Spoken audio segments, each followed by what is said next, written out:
5 নম্বর মডেলে একের দাগের কোশ্চেনগুলি দেখো। এইচ গভীরতায় ডি ঘনত্বের তরলের অভ্যন্তরের চাপ পি হলে পি সমান কত? পি সমান হবে অপশন বি এইচডিজি। পরমাণু নিউক্লিয়াসে স্থায়ী হয় যে বলের প্রভাবে সেটি হলো কোন বল? নিউক্লিয় বল। অপশন এ নিউক্লিয় বল। মাত্রাহীন কিন্তু এককযুক্ত একটি রাশি হলো ঘনকোণ। Option C. কোনো বস্তুর বেগ দ্বিগুণ হলে তার গতিশক্তি হবে 4 গুণ। Option C. এসআইতে ঘর্ষণ বলের একক হলো K G metre per second square. Option C. জলের উষ্ণতা 4 ডিগ্রি সেন্টিগ্রেড থেকে 0 ডিগ্রি সেন্টিগ্রেড উষ্ণতা পর্যন্ত করলে ঘনত্ব হ্রাস পায়। Option B. শব্দ এক প্রকার অনুদৈর্ঘ্য স্থিতিস্থাপক তরঙ্গ। Option B. 1 mole oxygen gas বললে প্রদত্ত কোন বক্তব্যটি সঠিক নয়? প্রদত্ত কোনটি সঠিক নয়? বি। অপশন বি অ্যাভোগাড্রো সংখ্যক অক্সিজেন পরমাণু। সাবান ও ডিটারজেন্ট হলো একটি ইমালশন কারক। Option A. অ্যাসিড ও ক্ষার উভয়ের সঙ্গে বিক্রিয়া করে হাইড্রোজেন গ্যাস উৎপাদনে সক্ষম এমন একটি ধাতু হলো জিঙ্ক। Option C. প্রদত্ত কোনটি আম্লিক অক্সাইড? এটা হবে অপশন বি CO2। জল ও চিনির মিশ্রণকে পৃথক করা যায় কোন পদ্ধতিতে? পাতন পদ্ধতিতে। Option A. জলে শৈবালে অতিবৃদ্ধির জন্য দায়ী কোন মৌলটি? অপশন বি ফসফেট মূলকটি। 2 দাগে কোশ্চেনগুলি দেখো। অবাধে পতনশীল বস্তুর ক্ষেত্রে কোনটি স্থির রাশি? অবাধে পতনশীল বস্তুর ক্ষেত্রে যান্ত্রিক শক্তি স্থির রাশি। যান্ত্রিক শক্তি স্থির থাকে। 1 ঘনমিটার আয়তনের জল কত লিটার আয়তনের জলকে প্রকাশ করে? এটা হবে 1 লিটার আয়তনের জলকে প্রকাশ করে। পীড়ন ও বিকৃতির মধ্যে কোনটি মৌলিক? বিকৃতি হলো মৌলিক। কার্যের মাত্রিয় সংকেত m⁴x l⁴y t⁴z হলে x, y ও z এর মান কত? এখানে x এর মান হবে 1, y এর মান হবে 2 এবং z এর মান হলো -2। একটি বস্তুর উপর তার ওজন দ্বারা প্রতিমিত বল প্রযুক্ত হলে তার ত্বরণ কত হবে? তার ত্বরণ হবে 0। নিউটনের গতিসূত্রগুলির মধ্যে কোনটি জার্ডের সূত্র নামে পরিচিত? প্রথম গতিসূত্রটি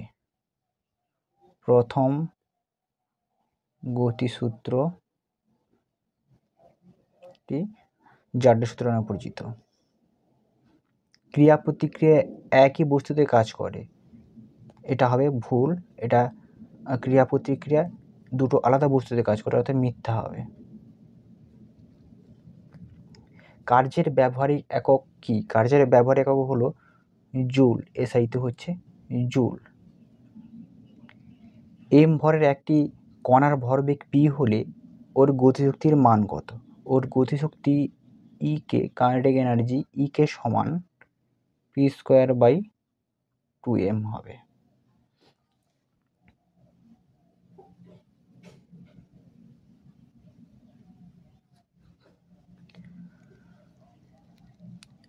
শব্দের কম্পাঙ্কের একক কি? হার্জ। স্টেথোস্কোপ শব্দের কোন ঘটনার ব্যবহারিক প্রয়োগ? এটা হবে প্রতিফলনের ব্যবহারিক প্রয়োগ। এটা হবে কি? প্রতিফলন। প্রতিফলনের ব্যবহারিক প্রয়োগ। শব্দ নির্বন্ধ বা শ্রুতি নির্বন্ধ কি বইতে পেয়ে যাবে। শিশিরাঙ্ক কি পেয়ে যাবে। আপেক্ষিক তাপের এসআই একক কি? আপেক্ষিক তাপের এসআই একক হচ্ছে যে জুল পার কেজি কেলভিন। লীন তাপ বস্তুর অবস্থার পরিবর্তন ঘটায়, উষ্ণতার পরিবর্তন ঘটায় না। সত্য। এটা বইতে পেয়ে যাবে। তারপরটা অথবা দেখো, স্যাডউইক আবিষ্কৃত কণাটি হলো নিউট্রন। প্রদত্ত কোন পরমাণু দুটি পরস্পরের আইসোটোপ? এ, বি, সি। আইসোটোপ হচ্ছে কি প্রোটন সংখ্যা সমান। প্রোটন সংখ্যা সমান কার বা পারমাণু সংখ্যা ও প্রোটন সংখ্যা সমান হচ্ছে এই দুটি মৌলের ক্ষেত্রে। অতএব এ ও সি দুটি মৌল হবে অ্যান্সার, তার পরস্পর আইসোটোপ। 1 মোল ইলেকট্রন সমান কত সংখ্যক ইলেকট্রন? এটা হচ্ছে অ্যাভোগাড্রো সংখ্যক, যেটা হচ্ছে কত 6.022 ইন্টু 10⁻23 সংখ্যক। তারপরে 2 মোল অ্যামোনিয়া অণুর ভর কত? 2 মোল অ্যামোনিয়া অণুর ভর হচ্ছে যে 1 মোলের ভর হচ্ছে 17 গ্রাম, 2 মোলে হবে কত হবে 34 গ্রাম। এটা হবে কত 34 গ্রাম। সম্পৃক্ত দ্রবণে উষ্ণতা বৃদ্ধি করলে এটি কোন দ্রবণে পরিণত হয়? এটা হবে অসম্পৃক্ত দ্রবণে পরিণত হয়। অসম্পৃক্ত দ্রবণে পরিণত হয়।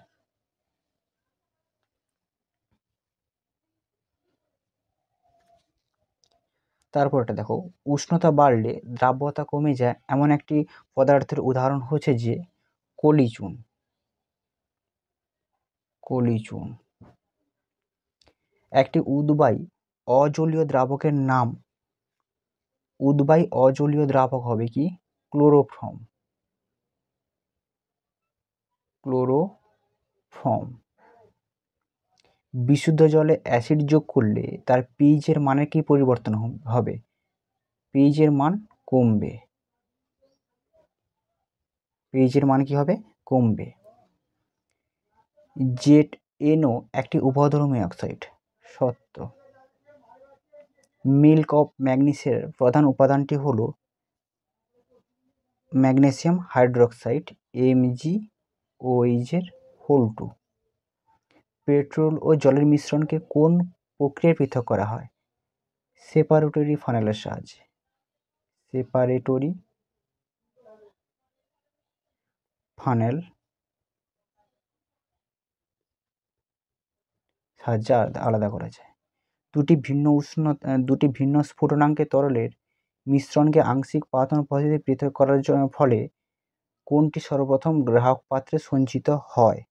কম স্ফুটনাঙ্কের তরলটি গ্রাহক পাত্রে সঞ্চিত হবে। কম স্ফুটনাঙ্কের তরলটি আগে সঞ্চিত হবে গ্রাহক পাত্রে। বিওডি পূরণ বায়োলজিক্যাল অক্সিজেন ডিমান্ড। লিখে নিবে বায়োলজিক্যাল অক্সিজেন ডিমান্ড। জলের দুটি নমুনায় একটি Mg এর বাইকার্বনেট লবণ, অন্যটিতে Ca মানে ক্যালসিয়ামের সালফেট লবণ দ্রবীভূত আছে। কোন ক্ষেত্রে খরতা বেশি? যেখানে সালফেট লবণ বেশি থাকবে সেটা খরতা কি হবে বেশি হবে। জলে কোন দূষণের জন্য নগনি সিনড্রোম রোগ হয়? ফ্লোরাইড দূষণের জন্য নগনি সিনড্রোম রোগ হয়। গ্রুপ সি 3 দাগে কোশ্চেনগুলি দেখো, শুধু গাণিতিক সমস্যাগুলো সমাধান করে দিচ্ছি।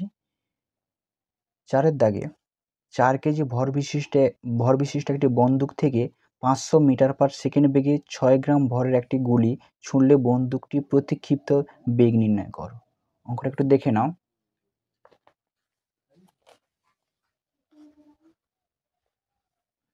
কি আছে এখানটায়, যে বন্দুকের ভর কত দেওয়া আছে, এমটা হচ্ছে বন্দুকের ভর যেটা 4 কেজি, এম হচ্ছে গুলির ভর যে 6 গ্রাম, তাই কেজিতে কনভার্ট করবে 0.06 কেজি, এবং গুলির বেগ কত দেওয়া আছে 500 মিটার পার সেকেন্ড, বন্দুক যে পিছনে চলে আসবে গুলি ছোড়ার সঙ্গে সঙ্গে, মানে প্রতিক্ষিপ্ত বেগ ভিটা জিজ্ঞাসা চিহ্ন।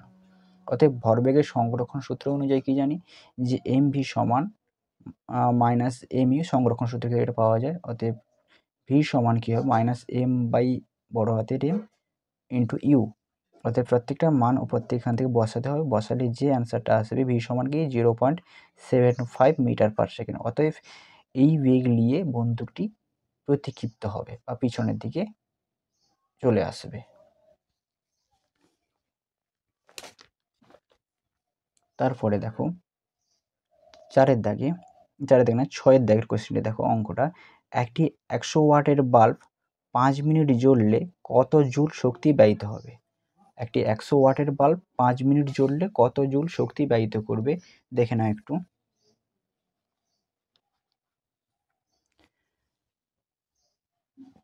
বাল্বের ক্ষমতা হচ্ছে কত 100 ওয়াট, সময় কত 5 মিনিট, মানে সেকেন্ডে কনভার্ট করলে কত হবে 300 সেকেন্ড। অতএব ব্যয়িত শক্তি সমান হবে কি ক্ষমতা গুণিতক তড়িৎ ক্ষমতা গুণিতক সময়। ক্ষমতা কত 100 আর সময় হচ্ছে 300 সেকেন্ড, গুণ করলে কত পাওয়া যাবে 30,000 জুল। 30,000 জুল হবে উত্তর। তারপরেরটা দেখো, একটি সুরশলাকার কম্পাঙ্ক 256 হার্জ এবং উৎপন্ন তরঙ্গের তরঙ্গদৈর্ঘ্য 1.3 মিটার। উৎপন্ন শব্দের বেগ কত হবে। উৎপন্ন শব্দের বেগ ভিটা নির্ণয় করতে বলেছে। দেখো কি অঙ্কটা একটু দেখে নাও। কম্পাঙ্ক কত দেওয়া আছে 256 হার্জ, ল্যামডা মানে তরঙ্গ দৈর্ঘ্য কত 1.3 মিটার। অর্থাৎ শব্দের বেগের সূত্র হচ্ছে কি V equal to N lambda. অতএব এন এর মান এবং ল্যামডার মান পরপর বসিয়ে গুণ করলে পাওয়া যাবে কি শব্দের বেগ, যেটা হচ্ছে 332.8 মিটার পার সেকেন্ড। এটা হবে উত্তর।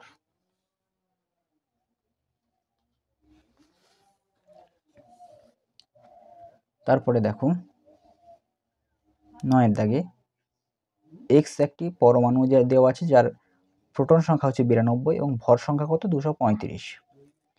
পরমাণু থেকে দুটি প্রোটন ও দুটি নিউট্রন বেরিয়ে গেলে, দুটি প্রোটন ও দুটি নিউট্রন কি হয়েছে বেরিয়ে গেছে, নতুন যে পরমাণুটি সৃষ্টি হবে তার পরমাণু ক্রমাঙ্ক ও ভর সংখ্যা কত হবে।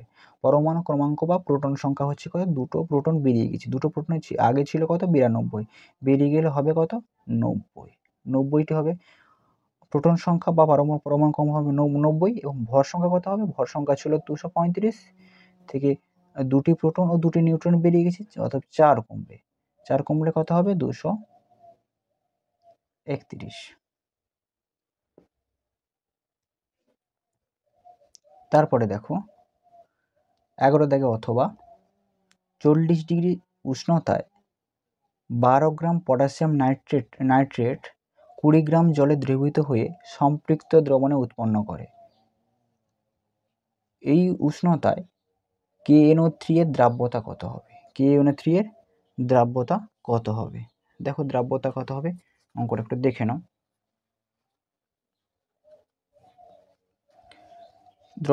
দ্রাবের ভর যেটা দেওয়া আছে কত 20 গ্রাম, দ্রাবকের ভর কত 12 গ্রাম। অতএব KNO3 এর দ্রাব্যতা কত হবে, সূত্র হচ্ছে কি দ্রবণে সর্বাধিক দ্রবীভূত দ্রাবের ভর ডিভাইডেড বাই দ্রাবকের ভর গুণিত 100। এবার এখান থেকে দ্রাবের ভর এবং তোমার হচ্ছে দ্রাবকের ভর বসাতে হবে এবং গুণ ভাগ করলে কি পাওয়া যাবে, কাটাকাটি করলে পাওয়া যাবে 60। দ্রাব্যতা যেহেতু কোনো একক হয় না, অতএব শুধু কি সংখ্যাটা পড়ে থাকবে 60 উত্তর হবে।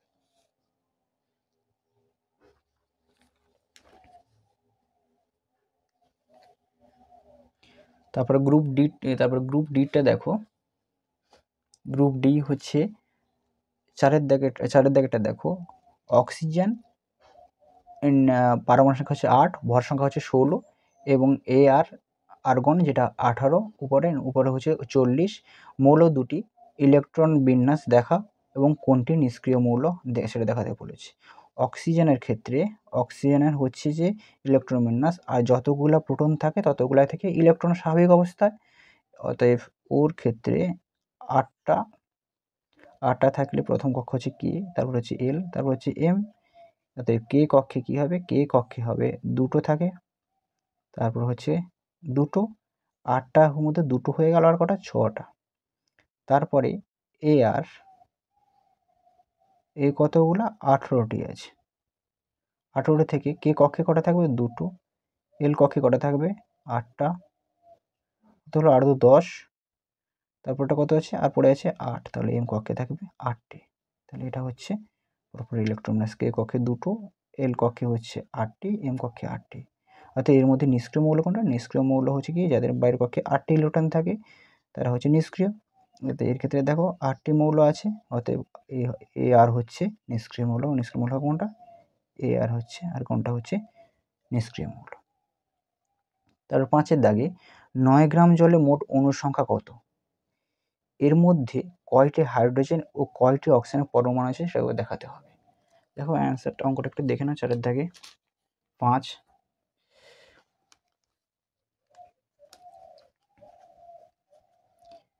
জলের আণবিক ভর কত? জলের ক্ষেত্রে হাইড্রোজেনের H2O আছে, অতএব 18 গ্রাম হবে। 18 গ্রাম জলে তাহলে অণুর সংখ্যা কত? অ্যাভোগাড্রো সংখ্যক 6.022 × 10⁻23। এবং একে কত থাকবে? Divided by 18। 9 যেটা দেওয়া আছে, 9 প্রশ্নে যেটা দেওয়া আছে 9 গ্রাম, 9 গ্রামে কত থাকবে? গুণিতক এটা গুণিতক 9, অতএব কাটাকাটি করলে কত হবে? 3.011 × 10⁻23 সংখ্যক হচ্ছে 9 গ্রামের মধ্যে জলের অণুর সংখ্যা কত? এত সংখ্যক হচ্ছে থাকবে। এবার এর মধ্যে তারপর দ্বিতীয় যে প্রশ্নটা বলেছে, এর মধ্যে হাইড্রোজেন এবং অক্সিজেন পরমাণু সংখ্যা। হাইড্রোজেন পরমাণু হচ্ছে জলের সংখ্যা হচ্ছে H2 আর O। অর্থাৎ হাইড্রোজেন 2টো হাইড্রোজেনের পরমাণু, একটা হচ্ছে অক্সিজেনের পরমাণু। তাহলে হাইড্রোজেনের 2টি পরমাণু আছে, অতএব 2 এর সঙ্গে কত? 2 গুণ করব। 2 গুণ করলে কত হবে? এই সংখ্যাটা আসবে, এত সংখ্যক বা এতটি। এবং অক্সিজেন কটা আছে? অক্সিজেন আছে একটা, অতএব একটা মানে কি, এর সঙ্গে একটা গুণ হবে, এর সঙ্গে একটা গুণ। একটা গুণ হলে কোনটা হবে? 3.011 × 10⁻23 এতগুলা পরমাণু অক্সিজেন থাকে। ঠিক আছে?